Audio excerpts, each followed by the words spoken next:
Hello ladies and gentlemen, once again, Jeremy Smith at Photog J the Great. Today we're going to be taking a brief look at one of Sony's other new offerings. This is the A65. We're not going to spend quite as much time going over all the little picky details on the A65 because last week we took a look at the A57 and that's basically the same exact camera, at least from a body and control standpoint. They're both exactly the same size, with the exception of like one button being labeled differently. It's essentially the same body and button layout. There are, however, a lot of technical differences between these two cameras.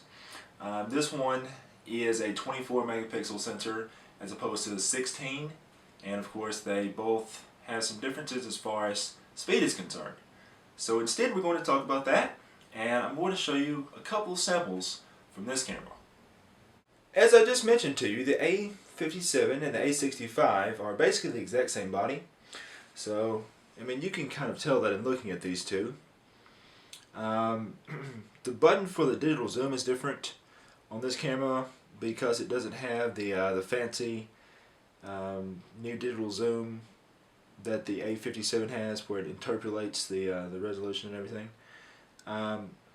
But aside from that, the body layout is exactly the same, so there's really nothing to go over there. However, internally speaking, both the cameras are quite a bit different. This one has a 24 megapixel APS-C sensor, whereas the A57 uses a 16 megapixel unit instead. So you've got a little bit more resolution on this camera. And you know, if you want to crop in on your photos a bit, or if you want to print larger photos, that 24 megapixel resolution out of this one is going to be a little bit better. The other difference is this camera is actually a little bit faster than the A57. The A57 does actually do 12 frames a second, whereas this does 10. But unlike the A57, this camera doesn't cheat to get that faster speed. The A57 has to step down its resolution to 8 megapixels. This one can do 24 megapixels at 10 frames per second. So basically 10 frames per second full res here versus 12 frames per second at 8 megapixels on the A57. Aside from that, you've got a little bit higher resolution viewfinder on this one, so that's nice as well. But everything else is about the same. Let's go ahead and look at some samples and we'll kind of see how this camera does, particularly at higher ISO settings. Okay, I thought we would take a quick look at some of the samples from the A65.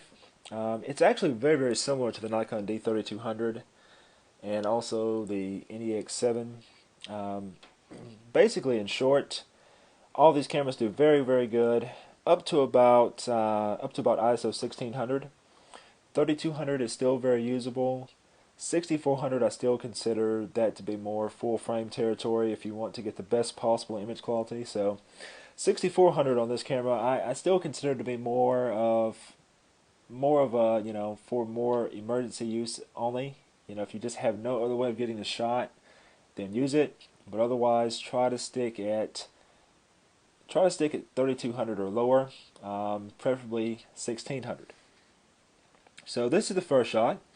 This one was taken at, let's see here, this one was at 5.6, 1/125th of a second at ISO 3200.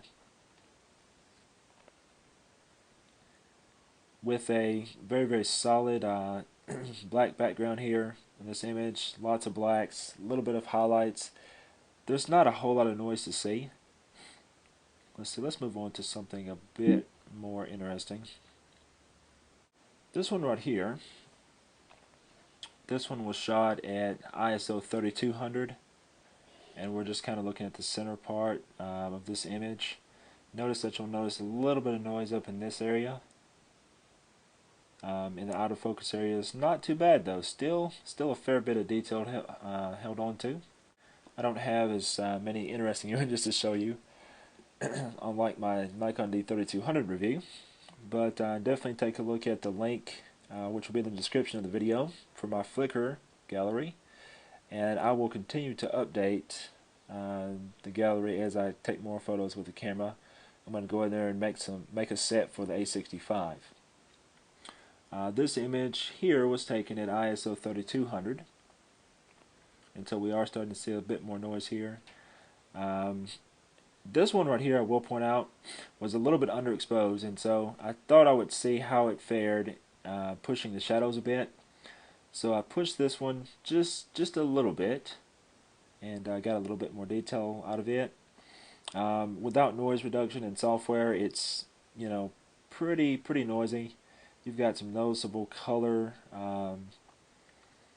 noise happening up here. So not the prettiest thing. However, once it goes through a little bit of noise reduction, as you can see,